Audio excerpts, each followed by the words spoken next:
these wise and holy words from this wise and 1 year older woman. From the Jesus story, Luke 10:30-37. Jesus said, a man was going down from Jerusalem to Jericho when he was attacked by robbers. They stripped him of his clothes, beat him, and went away, leaving him half dead. A priest happened to be going down the same road, and when he saw the man, he passed by on the other side. So too, a Levite, when he came to the place and saw him, passed by on the other side. But a Samaritan, as he traveled, came where the man was, and when he saw him, he took pity on him. He went to him and bandaged his wounds, pouring on oil and wine. Then he put the man on his own donkey, brought him to an inn, and took care of him. The next day he took out 2 denarii and gave them to the innkeeper. Look after him, he said, and when I return, I will reimburse you for any extra expense you may have. Which of these 3 do you think was a neighbor to the man who fell into the hands of robbers? The expert in the law replied, the one who had mercy on him. Jesus told him, go and do likewise. From A Course in Miracles, Lesson 41. Deep within you is everything that is perfect, ready to radiate through you and out into the world. You can never suffer because the source of all joy goes with you wherever you go.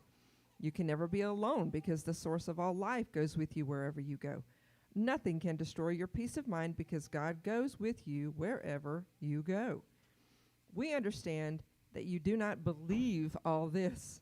How could you, when the truth is hidden deep within, under a heavy cloud of insane thoughts, dense and obscuring, yet representing all you see? Today, we will make our first real attempt to get past this dark and heavy cloud and go through it to the light beyond. And from the Buddhist monk Pema Chodron, meditation is a transformative process rather than a magic makeover in which we doggedly aim to change something about ourselves. The more we practice, the more we open, and the more we develop courage in our life. In meditation, you never really feel that you did it or that you've arrived. You feel that you just relaxed enough to experience what's already been within you. I sometimes call this transformative process grace, because when we're developing this courage in which we allow the range of our emotions to occur, we can be struck with moments of insight. These insights could never have come from trying to figure out conceptually what's wrong with us or what's wrong with the world. These moments of insight come from the act of sitting in meditation, which takes courage, a courage that grows with time. These are wise and holy words. Thanks be to the holy. All creation is holy word. All creation speaks volumes of the holy. Hallelujah. Oh, yeah. As we come into this time of prayer and meditation, there's one line from A Course in Miracles that I invite you to take into meditation, to take into this moment. And it is this. Deep within you is everything that is perfect, ready to radiate through you and out into the world. We live in a world that tells us we are not perfect. And we live in a world that tells us that perfection, again, the ego is going to twist stuff. That perfection is something that you're never going to achieve anyway. But it wants you to keep trying, keep striving.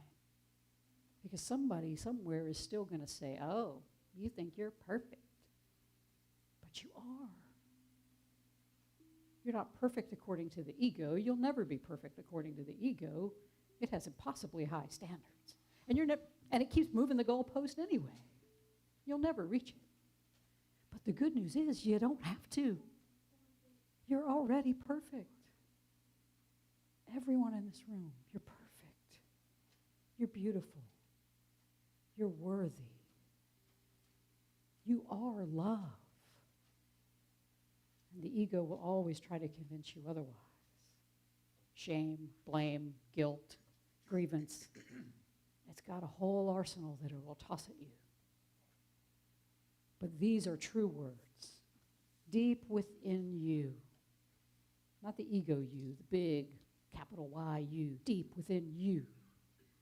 Everything is perfect. Ready to radiate through you and out into the world. I invite you in this time of meditation, remember that.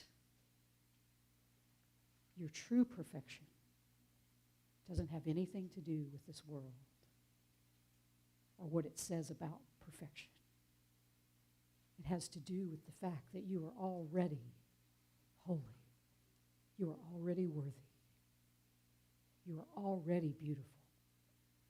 And that is what you are invited to radiate into this world.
Breathe deeply.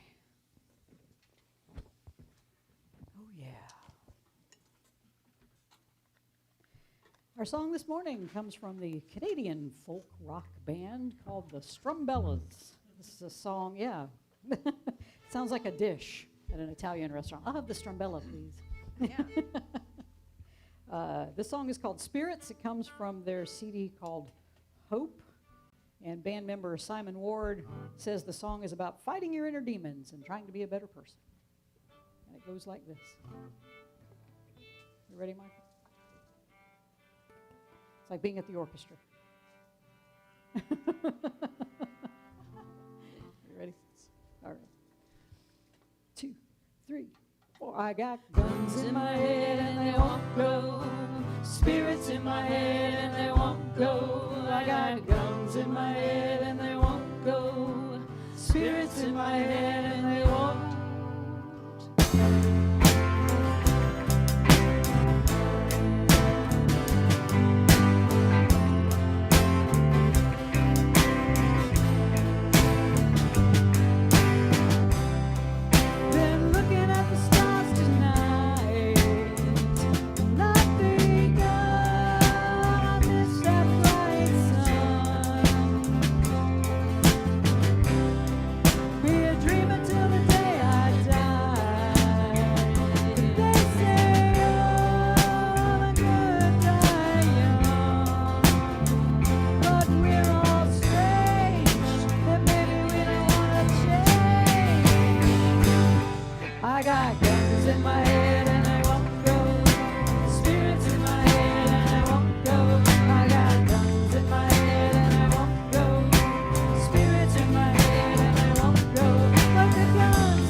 Researchers at the State University of New York in Buffalo did a couple of experiments with college students to judge the efficacy of mindfulness meditation practices.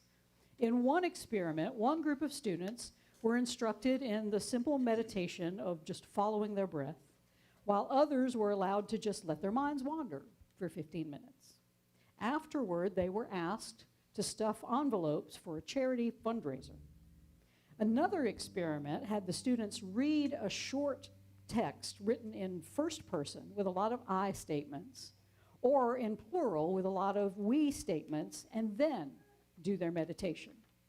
Afterward, they were asked then to do a task for a charity fundraiser.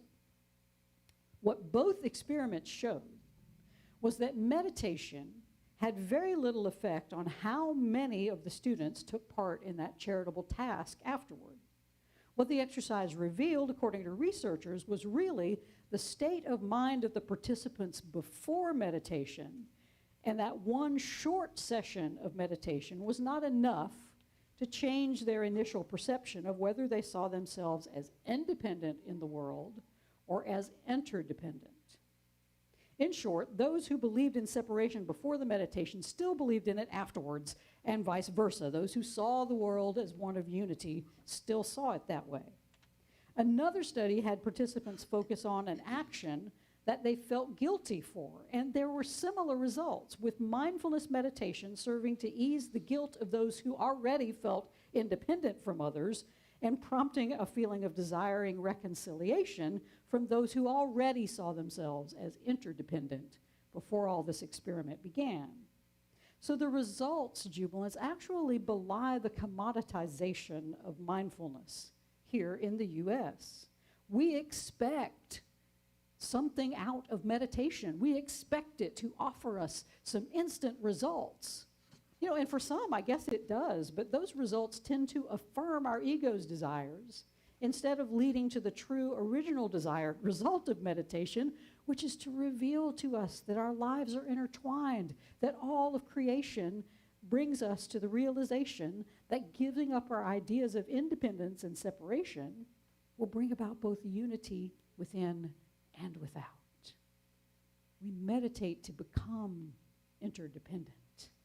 But when we take our independence in with us, it doesn't do much to help us. San Francisco State University professor Ronald Purser calls this counterfeit form of meditation McMindfulness, noting that mindfulness has become a stripped-down DIY self-help technique that we think we can use to get ahead of others. And whenever we misuse any of our spiritual tools, whether it's mindfulness or meditation or prayer or even our charitable actions out in the world to our ego's selfish advantage, they become a barrier to love instead of a path toward our higher divine self. And I would posit that the famous tale of the Good Samaritan told by Jesus in this morning's reading is an ancient example of what these studies have already uncovered. The scene is familiar. A wounded man lies by the side of the road. He's left for dead after being attacked and beaten by robbers. And 3 people pass him by on the road, but only one stops. So Jesus' intention in telling this story is to communicate to us a message of interdependence. And the kicker of the story is, of course, the one who stopped to help the guy was part of a group of people, a tribe of people that was hated by the audience that was listening to the parable at the time. It was like telling a bunch of homophobes that it was the gay person that stopped and helped. Anyway, so they were probably enraged anyway. So the first 2 guys who walk by this beaten and wounded man are the holiest and most respected leaders of their group. They are a priest and a Levite. And according to the religious laws, these men would have rendered themselves unclean if they had stopped to touch the bleeding man.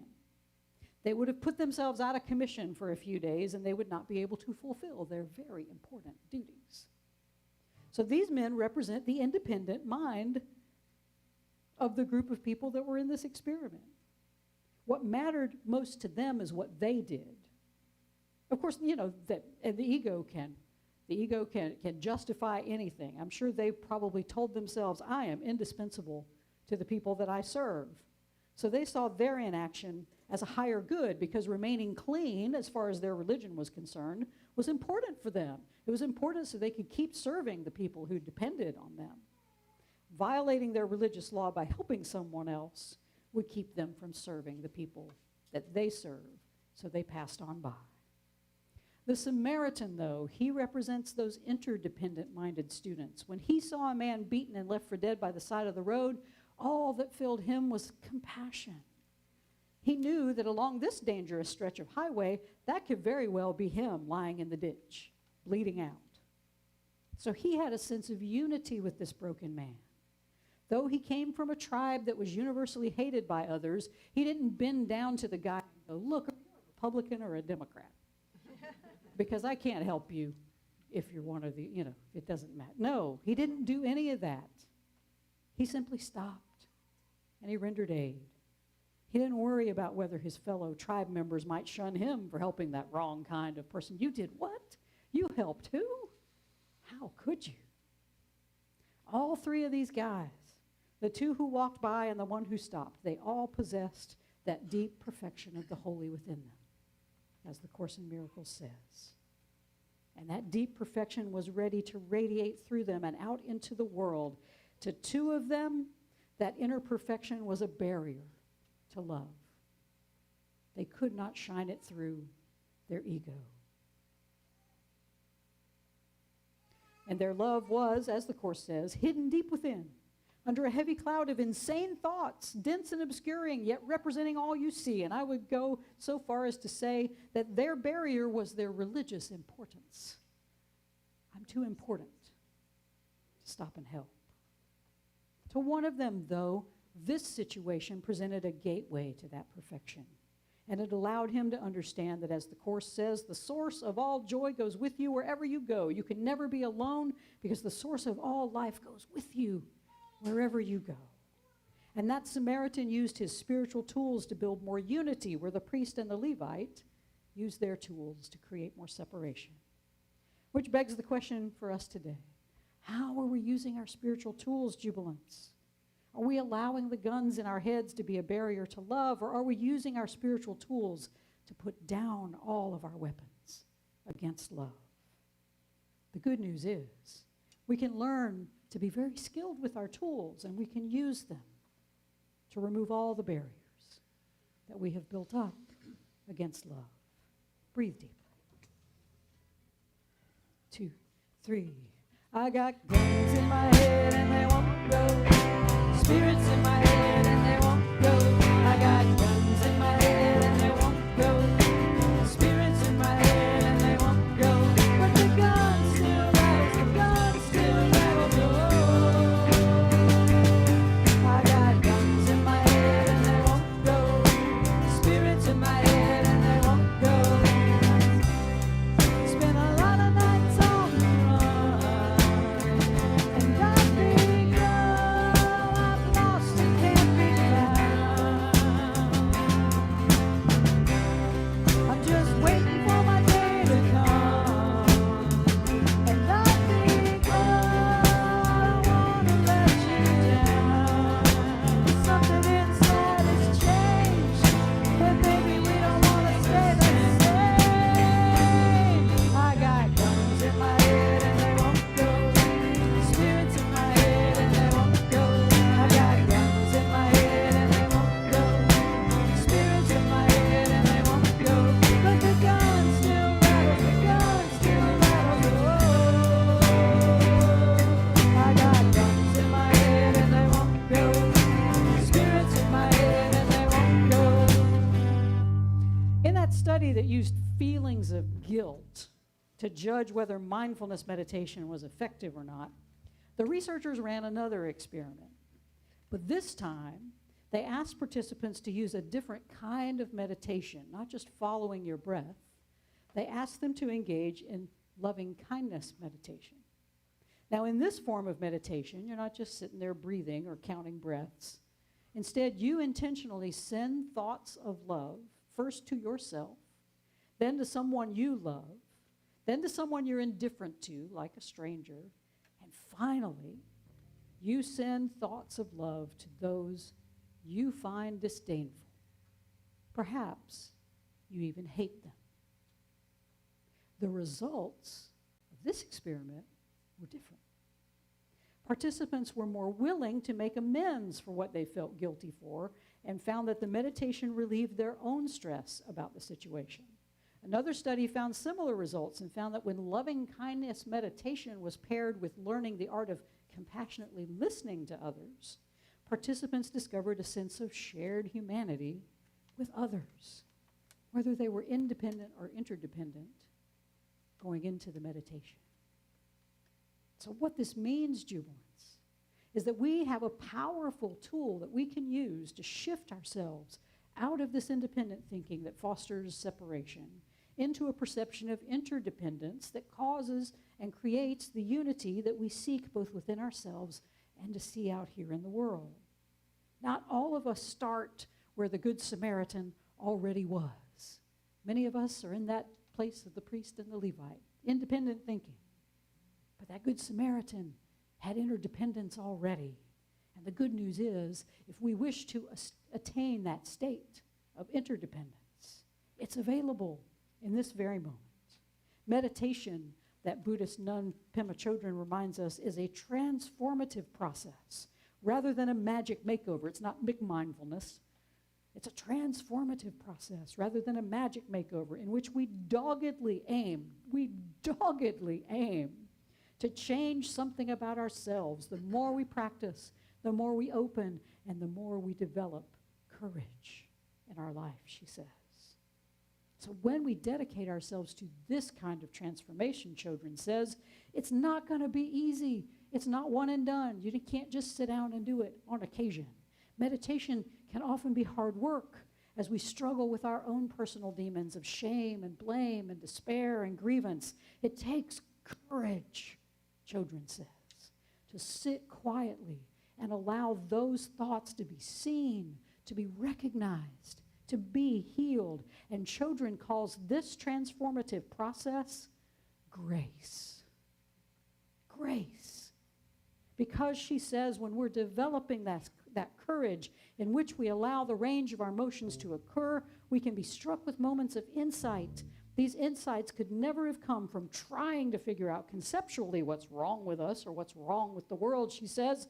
These moments of insight come from the act of sitting in meditation, which takes courage. A courage that grows with time. Those insights are the flashes of interdependence that we experience during meditation. Those assurances, as a Course says, that we're not alone, because the source of all life goes with you wherever you go. Nothing can destroy your peace of mind because God goes with you wherever you go. And all that you're saying, oh, preacher, all that just sounds so nice. But you don't know my story. You don't know how hard it is for me. But you know what I do? I do. I've been there. My own meditation practice is catch as catch can. Sometimes I don't have the courage to sit with those roiling thoughts and emotions. And A Course in Miracles says the holy understands. It says, we understand you don't believe all this. And we don't believe it because we all have those guns of separation inside of our heads. We all have that hidden truth of our ultimate identity under a heavy cloud of insane thoughts. Today, though, A Course in Miracles invites us to make a real attempt to remove that barrier to love, to get past this dark and heavy cloud and go through it to the light beyond. And how do we do that? We set our intention to use our spiritual tools in ways that create more unity and less separation. We stop praying for the demise of others. You all do it. Come on. There's a couple of people I know. We've all went, if they were, stop. Don't do it. Stop using meditation as a way to get ahead of others. We stop acting in any way in this world that closes our hearts to anyone, be they friend or stranger or foe. Oh, we've got a dog explosion. Speaking of that, We open our hearts to all furry beasts in this moment. Hey, Oscar. All right. Right. Right. We accomplish this jubilance when we open our hearts, to perpetrators of war just as widely as we open them to the refugees that they create. Do I need to say that again? Yes. Putin. We open our hearts to the perpetrators of war just as widely as we open them to the refugees that they have created. Ouch. Ouch. That's how you use your gift wisely. And the ego will tell you that's crap. But it's not. That's the truth. And it doesn't mean we have to love the perpetrator. Well, yeah, it does. It doesn't mean we have to love what they do. But it does mean that we have to understand that they are buried under insane thoughts. Right. Their ego has buried them deeply in insanity. But even in them, there is a perfection. And the way we call that perfection out is to call out our own perfection. Because that is what raises the consciousness of this world, as we call out our own perfection. Our perfection calls to the perfection in everyone else, no matter how deeply that perfection is buried under insanity and cruelty. It's there. But you can't see it because you got the gun in your own head. Right? And they're not going to go unless we truly want to be alive in this world while we're here. You get rid of the guns in your own head, and you become a source for peace because you can clearly see how to help end the wars. While we may not be able to directly help the victims of that war raging in Ukraine, there are plenty of beaten and wounded people stretched out along the path of our daily lives. Those who are already beaten down by life. Those who are suffering from wounds that maybe we can't see. So are you walking by them in your cloud of independence? Or are you willing to see everyone as being just like you? Innocent, beloved, worthy of your time and compassion. After telling the story, Jesus looked at the lawyer whose question had prompted this whole story, and he said, "Which of these three do you think was a neighbor to the man who fell into the hands of robbers?" And the expert of the law, probably through gritted teeth, said, "The one who had mercy on him." Mercy jubilance. That is what allows us to be fully alive in this moment. Mercy on ourselves, mercy on the world, mercy on all who suffer. And Jesus' instruction to that lawyer remains the same for us today. Go and do likewise. Oh yeah. 2, 3. I got guns in my head and they won't go. Spirits in my head and they won't go. I got guns in my head and they won't go. Spirits in my head and they won't go. But the gun still rattles, the gun still rattles. Oh, I got guns in my head and they won't go. Spirits in my head and they won't go. And I don't want a never-ending life. I just want to be alive.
our last newsletter, I sent out a whole, well, the newsletter before, I sent out this whole list of 10 things that you can do, low cost or no cost, lists of things that you can do to help Jubilee Circle. And they range from, sharing our stuff on social media, inviting friends. Anybody remember any of those? It's a quiz. Bringing snacks. Right, bring snacks in the morning. That's one of the low-cost ways. There are lots of other ways, other no-cost ways that you can help us out. You can serve with us your time and your talents. Come up here and do some readings sometime. Help me with the 4 directions if you want to be part of the celebration.